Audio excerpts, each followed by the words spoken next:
ముందుగా రామారావు గారు వినబడుతోంది కదా? వినిపిస్తుంది చెప్పండి. సార్, రామారావు గారు ఆల్రెడీ వాళ్ళ కేబినెట్ భేటీ జరిగింది.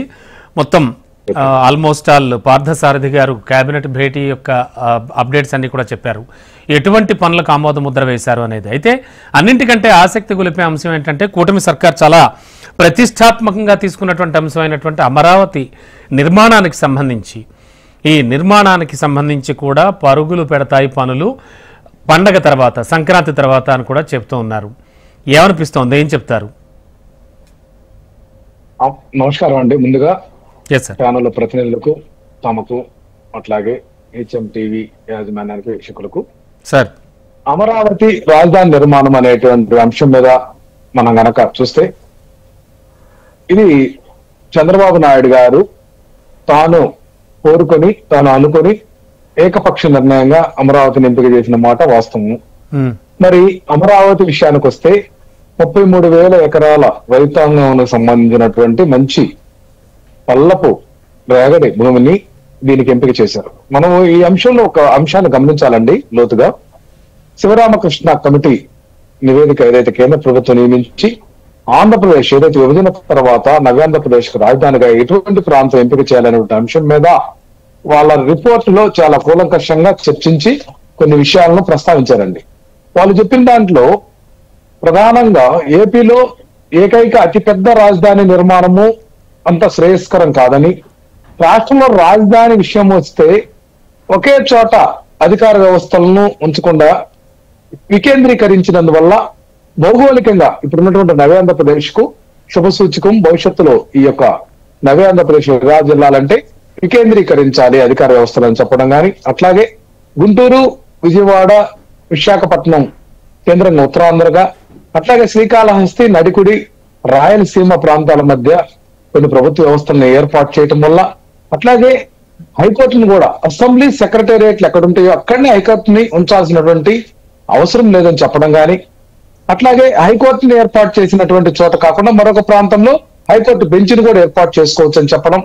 ప్రధానంగా రాజధానిని 2 నగరాల మధ్య పూర్తిగా కేంద్రీకరిస్తే రాష్ట్రంలో ఇతర ప్రాంతాల యొక్క అభివృద్ధి కానీ, దాని యొక్క అవకాశాలు కానీ తగ్గిపోతాయని చెప్పేటటువంటి అంశం అయితేనేమి, అట్లాగే భవిష్యత్తులో ప్రాంతీయ విభేదాలు, ప్రాంతీయ సమస్యలు తలెత్తడానికి కూడా ఇటువంటి ఏకైక రాజధాని వల్ల ఇబ్బంది ఉంది. అట్లాగే ఈ యొక్క అమరావతి ప్రదేశం ఏదైతే ఉందో ఇది పల్ల ప్రాంతం. ఎప్పుడైనా కూడా కృష్ణానది తీర ప్రాంతంలో ఉన్నది, కృష్ణానదిని ఆనుకుని ఉంది. ఎప్పుడైనా సరే పైన ఎక్కువగా వరదలు వచ్చినటువంటి పక్షంలో ఇది మునకకు అవకాశం ఉండేటటువంటి ప్రాంతంగా కూడా నిపుణులందరూ కూడా చెప్పడం జరిగిందండి. కానీ చంద్రబాబు నాయుడు గారు ఏకపక్షంగా తాను అమరావతి ప్రాంతం ఎక్కడ ఒక రియల్ ఎస్టేట్ బిజినెస్ గా చేసుకోవడానికి ఆయన ప్రయత్నం చేస్తా ఉన్నాడు. వైఎస్ఆర్ కాంగ్రెస్ పార్టీ కూడా ఏ రోజు కూడా అమరావతిని రాజధానిగా కొనసాగిస్తూనే మిగతా ప్రాంతాల్లో ఏదైతే హైకోర్టు ఏదైతే శివరామకృష్ణ కమిటీ చెప్పారో ఆ యొక్క విధానాలను అనుసరించి హైకోర్టును కర్నూలు ఏర్పాటు చేయాలి. అట్లాగే విశాఖలో ఏదైతే సెక్రటేరియట్ కానీ అట్లాంటి వ్యవస్థలను, అధికార వ్యవస్థలను కూడా ఏర్పాటు చేసి అమరావతిలో శాసన రాజధానిగా కూడా అమరావతిని కొనసాగించి 3 ప్రాంతాల్లో మనకి ఇదొక త్రిభుజాకారంగా ఉన్నటువంటి పరిస్థితుల్లో 3 ప్రాంతాల్లో కూడా మనం అభివృద్ధిని చేసుకోవడానికి భవిష్యత్తులో తారతమ్యాలు ఇప్పటికే చిన్న రాష్ట్రం అయిపోయి అవకాశాలు తగ్గిపోయినాయండి. మనం అంతా కూడా పెట్టుబడులు తీసుకెళ్లి హైదరాబాద్ లో పెట్టినందువల్లనే ఇక్కడ తెలంగాణ వాళ్ళ యొక్క ఉద్యమం కూడా డిజాల్ వేసింది. అట్లాగే గ్రేటర్ కూటమి ప్రభుత్వం అధికారంలోకి వచ్చాక చాలా పనులకు ఆమోదం తెలపబడుతోంది, చాలా కంపెనీలు వస్తున్నాయి, వార్తల్లో కూడా మనం చూస్తూ ఉన్నాం. ఒక అంశం అండి, 2014-19 మధ్య కూడా ఇదే విధంగా ఏదైతే పల్ప్ వుడ్ కి సంబంధించినటువంటి పెద్దది వేల కోట్ల రూపాయలతోటి ఇతర రష్యా నుంచి ఒక కంపెనీ వచ్చి ప్రకాశం జిల్లాలో పెడుతుందని, అట్లాగే మైనింగ్ జోన్ అని చెప్పి, సెజిల్ అని చెప్పి, ప్రతి జిల్లాకి కూడా 2-3 రకాల పారిశ్రామిక వాడలని చెప్పి ప్రకటన చేశారు. నేనేమంటానంటే ఆహ్వానిద్దాం, ఎవరైనా కూడా ఈ రాష్ట్రాభివృద్ధి కోసం ప్రయత్నం చేస్తుంటే తప్పే ఉందండి. కానీ ఇదంతా కూడా ఎక్కువగా అబద్ధపు మాటలను ప్రచారంలోకి తీసుకొచ్చి షోగా ముందు ప్రజల ముందు షో చేయటం తప్పితే వాస్తవంగా ఎక్కడా కూడా ఏ నిర్మాణాలు కానీ ఏవి కూడా వాళ్ళు పూర్తి కావట్లేదండి. ఇది వాస్తవం. నేనేమంటానంటే ఇక్కడ ఒక అంశం తీసుకోవాలండి. మనం చెప్పినటువంటి అంశాలన్నీ కూడా 2014 నుంచి 2019 మధ్య కూడా ఏదైతే ఈ ప్రభుత్వమే ఇప్పుడు కూడా చెప్పారు చాలా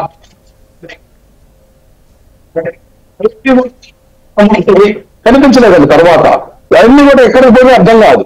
ఇటువంటి పరిస్థితులు ఉన్నాయి.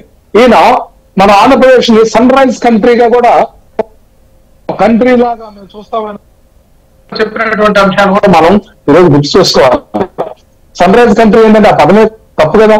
ఇప్పుడు మనం భారతదేశ భూభాగంలో ఉన్నటువంటి మన రాష్ట్రాన్ని ఒక కంట్రీగా మనము భావించి ప్రకటన చేస్తే అది ఒక దేశానికి సంబంధించినటువంటి ఒడంబడికి గాని దానికి సంబంధించినటువంటి మనం లోబడి గాని చేస్తున్నట్లు కాదు కదా. మరొక ప్రాంతీయవాదాన్ని ఇంటర్నల్ గా మనం ఎక్స్పోజ్ చేసినట్లుగా. నేనేమంటున్నానంటే ప్రభుత్వాలు సంబంధించినటువంటి అంశంలో చాలా క్లారిటీగా ప్రజా వ్యవస్థ నడిపేదానికి నిర్ణయాలు ఉండాలండి. నేను కాదంట్లా. ఇక్కడ అమరావతికి సంబంధించి మనం చూసాం ప్రహసనంగా 70 కోట్లు ఎన్సీసీ వాళ్ళకి చెట్లు బీగటానికి బ్రతులైనట్లు పెట్టి మొదటి వారంలో హడావిడి చేశారు. తర్వాత అంత హడావిడి లేదు. ఎందుకంటే అంత హడావిడి నిదానంగా చేసుకోవచ్చు. ఎందుకంటే ఆదుప్తగా చేసి రూపాయికి 10 రూపాయలు ఖర్చు పెట్టాల్సినటువంటి ఆవశ్యకత లేదు కదా. ఏదైతే ప్రభుత్వం అధికారంలోకి వచ్చిందన్న మీదటనే తమ మార్పు కనిపించాలి, మీడియాలో కనిపించాలి. అమరావతి అంతా ఏదో మొత్తం జరిగిపోతున్నట్లుగా కేవలం చిన్న చెట్లు ఏదైతే చిన్న పొదలు పీకడానికి 70 కోట్లు ఖర్చు చేసి డ్రా కూడా చేసేసారండి. ఇదంతా ఎక్కడికి పోతుంది ఈ డబ్బులన్నీ కూడా చూస్తా ఉన్నాం మనం. ఏదైనా కూడా పారదర్శకంగా ట్రాన్స్పరెంట్ మీ ప్రభుత్వ అధికారంలోకి వచ్చింది కదా, ఎక్కడికి పోతుంది? అమరావతి ఎక్కడికి పోదు, ఈ పని ఎక్కడికి పోదు. 6 నెలలు ఇప్పుడు చేసిందే ఉందండి. మొదటి నెల రోజుల్లో హడావిడిగా ఎక్కువ రేట్లు కోట్ చేసి ఆ యొక్క జంగిల్ క్లియరెన్స్ చేయడం అనేది కూడా వివాదాస్పదంగా ఉంది. కేవలం నాగార్జున కన్స్ట్రక్షన్ కంపెనీ వాళ్ళకి నామినేటెడ్ గా ఇచ్చి వర్క్ చేయించి ఆ డబ్బులు ఏదైతే లాక్కునేటటువంటి పరిస్థితి, ప్రజాధనం దుర్వినియోగం చేయడం తప్పితే మరొకటి లేదండి. ఇక్కడ అమరావతికి సంబంధించి కూడా కేంద్ర ప్రభుత్వం స్పష్టంగా ఏదైతే హామీలు ఇచ్చిందో ఆ హామీలన్నింటినీ కూడా మనం రాబట్టుకొని కేంద్ర ప్రభుత్వం నుంచి మనం సహాయం తీసుకోవాల్సింది పోయి అప్పులకు మనం తలొగ్గేటటువంటి పరిస్థితి ఈ రోజు ఆంధ్రప్రదేశ్.